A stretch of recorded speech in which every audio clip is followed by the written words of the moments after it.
As a society, we face so many challenges. We've got increasing numbers facing mental health difficulties, high levels of social inequality, a climate and nature crisis, unsustainable levels of demand on the healthcare sector, and a really challenging economic outlook that requires everyone across government to look and to think about how they can contribute to growth.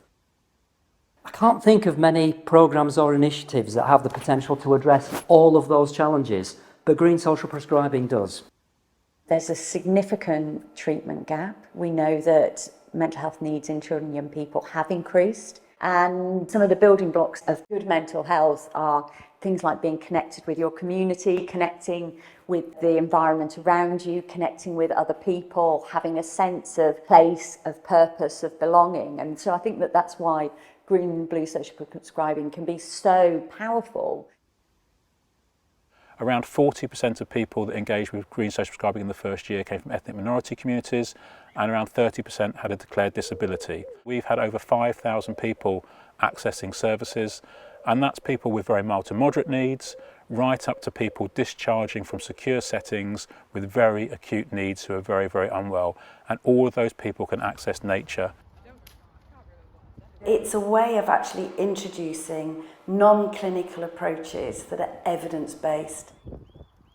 Green Social Prescribing is a really good example of actually bringing together multiple government departments, multiple arm's length bodies, and all of the providers that sit underneath that, and embed all of that partnership into the health system at the local level as part of that transformational change of moving from hospitals into the community. It's about community-based groups working with local nature providers to find the locations, create the locations and the activities that offer green social prescription. The financial case is strong, the evidence base is good, the uptake has been really positive, and the thing that makes me most hopeful is when you hear the testimonials and experiences of individuals who have benefited from this. What we've found with the Green Social Prescribing Programme is that it's been particularly effective in reaching people who are in the most deprived areas, who may not have easy access to green activities, but also people from minority ethnic communities. There's some really important data and evidence that shows that green social prescribing can have a positive, statistically significant impact on well-being. So people that engaged in green activities, at the start of the programme their well-being was generally lower than the national average, but by the end of the programme their well-being was almost at the national average, and we found that it was the participation in the green activities that played a key role in making that happen. We're able to use that evidence about well-being to demonstrate the value for money of green social prescribing to produce a positive return on investment to the Treasury and to the economy. It reduces reliance on the NHS, and it supports those waiting for the mental health services to wait well. It helps them, it feels that something is happening in the meantime. If we continue to medicalise at the rate that we are, the NHS won't be able to cope.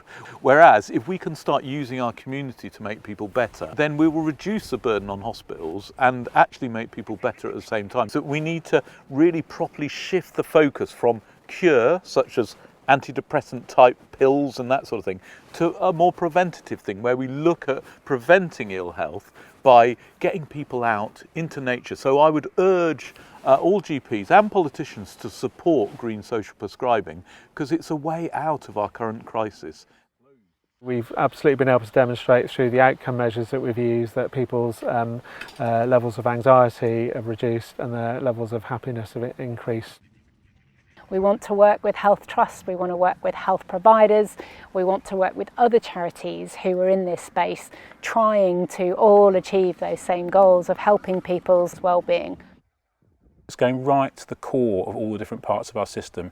If you were to go to a hospital trust, if you were to go to the mental health trust, if you were to go to primary care, green social prescribing is operating in all those places, and it's got really strong profile right from clinicians and practitioners right through to senior leaders. There is nothing really to stop us scaling this up and embed it as a core part of preventative healthcare everywhere. We all need to get behind it, and we need to do so in a way that really recognises our strengths and collaborates and brings us together, so that the offer that we can make to each and individual community is coherent and simple and works for them.